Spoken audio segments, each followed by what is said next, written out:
tulong! Tulong! Tulungan ako!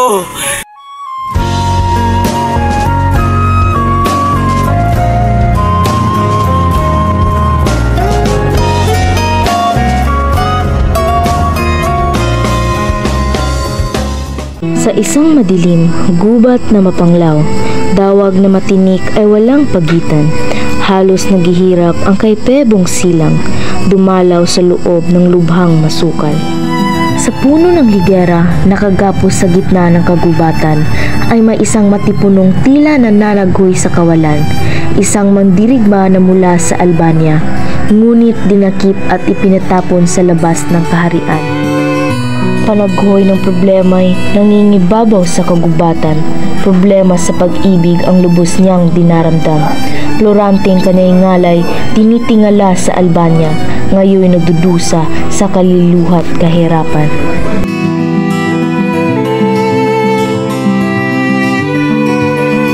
O Panginoon, iyong patawarin sa lahat ng kabigo ang aking pasanin, sa pag-ibig ipinagkait sa akin. O tadhana, bakit ganyan sa akin? Laura ang aking iniibig, bakit mo ko iniwan? Kay Adolfo'y sakim sa kapangyarihan, pati walang salay dinadamay.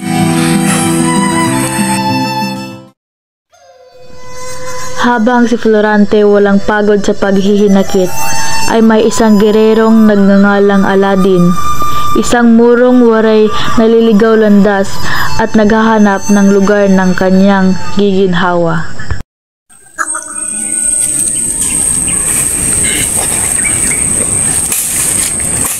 Oh, tadhana! Kay lupit mo! Kinuha mo ang aking minamahal! Sa kalagitnaan ng kanyang pagdurusa, ay may narinig siyang tinig. Tinig ng animoy nasa kagubatan din. Paalam, Albania! Paalam, mahal kong Laura!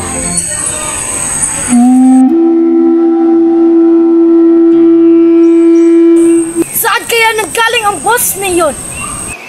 Sana hindi pa ako huli sa pagdating doon.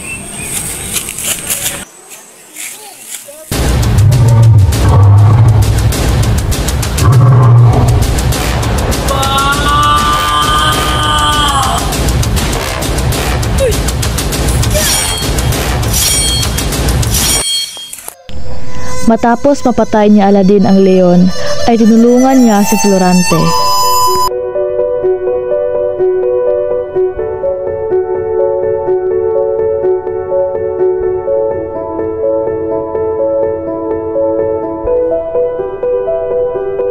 Makalipas ang ilang oras ay nagising si Florante. Sino ka? Bakit anong dito? Pahinga ka muna. Ako ang nagligtas eh. Di mo ba nakikita na magkalaban tayo? Angan! Dinagdagan mo lang iyong pasakit. Ngayon, maraming salamat. Bakit mo pala ko tinulungan? Kahit alam mo magkaaway tayo. Sa sitwasyon niyo, wala nang magkaaway. Maaari ko bang malaman kung bakit ka na pa dito?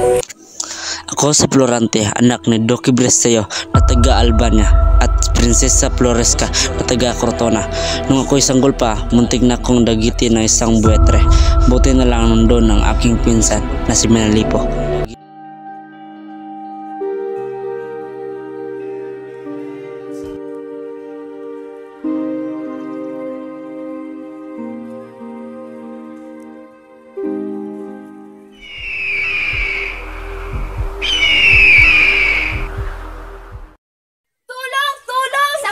Lumayas ka sa akin, pinsan.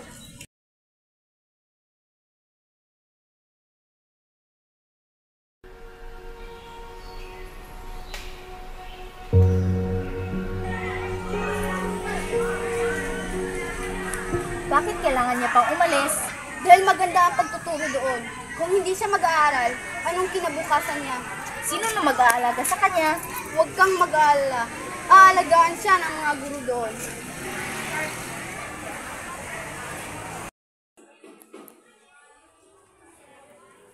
Ligayang pagdating. Ako nga pala sa Tinor, ang magiging guro mo dito sa Atenas. O bakit tila kay lungkot mo? Ayaw kasi umalis sa Albania. Hayaan mo, nilipas din yan. Huwag ka mag-alala, Florante. Magugustuhan mo rin dito. Makalipas ang 6 na taon.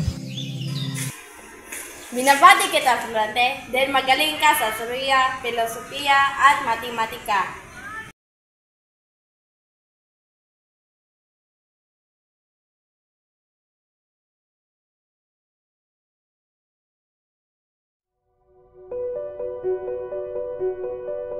At ngayon, magkakaroon tayo ng pagsasudula. At ang unang magsasudula ay si Florante at Adolfo.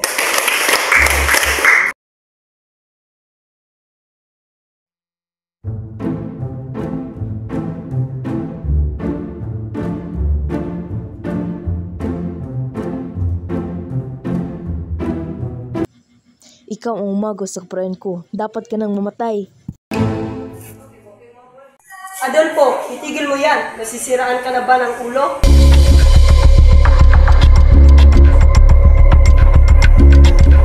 Magandang araw po, isa pong sulat ni namahal na Florante. Salamat.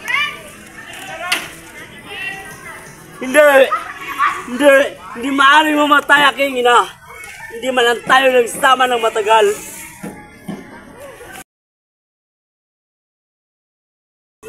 Paalam na po, maestro. Kami na po yung magpapaalam. Basta lagi mong tatandaan, ingat ka pa. Opo, lagi ko po tatandaan. Lagi mong tandaan, kapag kailangan mo ng tulong, nandito lamang kami.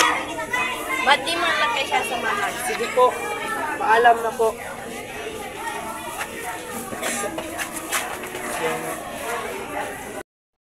O aking ama. Magandang araw po. Humihingi po ng tulong ang Plutona dahil sa nangangalit na masakop na General Guzmalik.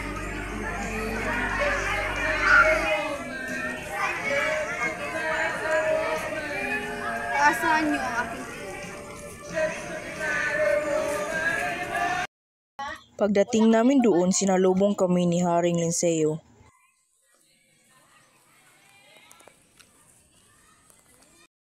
Mahal na hari, ito po ang aking anak, si Florante. Ang binata sa aking panaginip, siya ang papalit sa aking trono. Nabalitaan ko kay Antenor ang kagalingan mo sa Atenas, kaya't tinatawag ko kayo. Salamat po sa iyong pagpupuri. Nagawala ko lang po ang nararapat.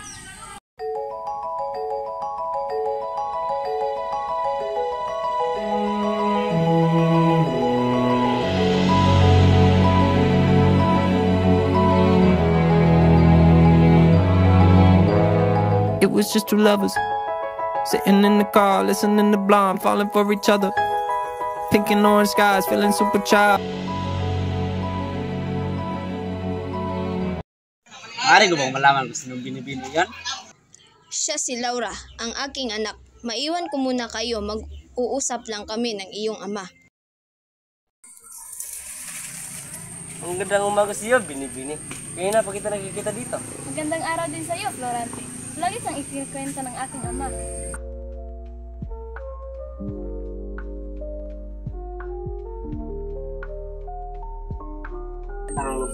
Gayon din sa iyo, Florante. Ngunit ilang araw na lang ay aalis ka na. Oo nga, halit na at simulan natin ang pigil. Magandang gabi, Florante. Maghanda ka na para bukas. Magandang gabi din po. Salamat sa iyong palala. Handa ka na ba? Opo, aking ama. Mabuti kung ganun. Karangalan ko po maglingkod sa inyo, Haring Linceo.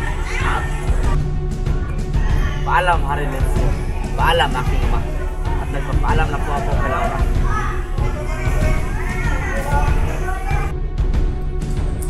Laura! Mag-iingat ka, Florante. Pangako mong babalik ka. Pangako, babalik ko.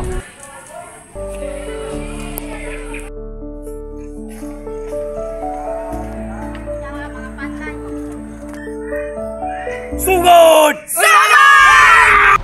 O, Florante, ikaw ay nagkamali ng kinalaban. Sugod!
Na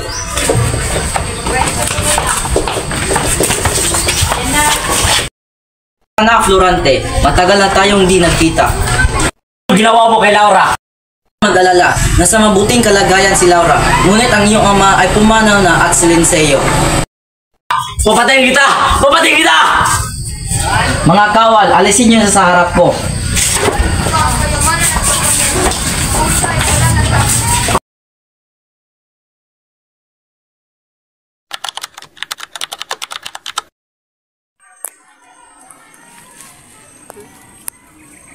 Anong kahihiyan to, Aladin? Natalo na naman tayo ng Albania.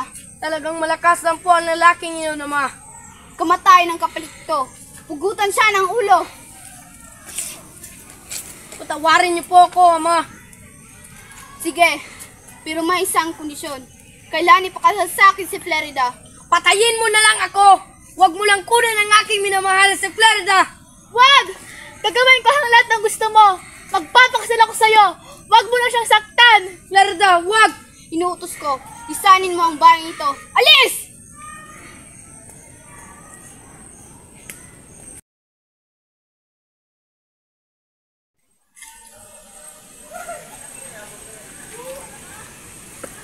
Aray! Adolfo, wag! Laura.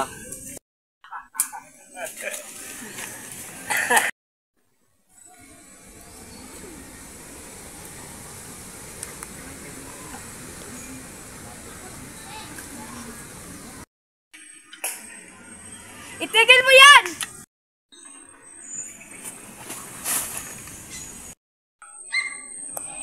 Ano yun? Tara, puntahan natin.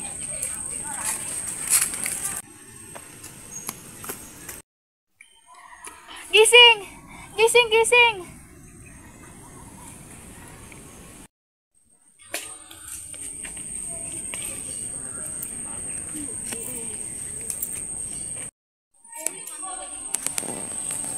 Ako ko nga pala si Florida.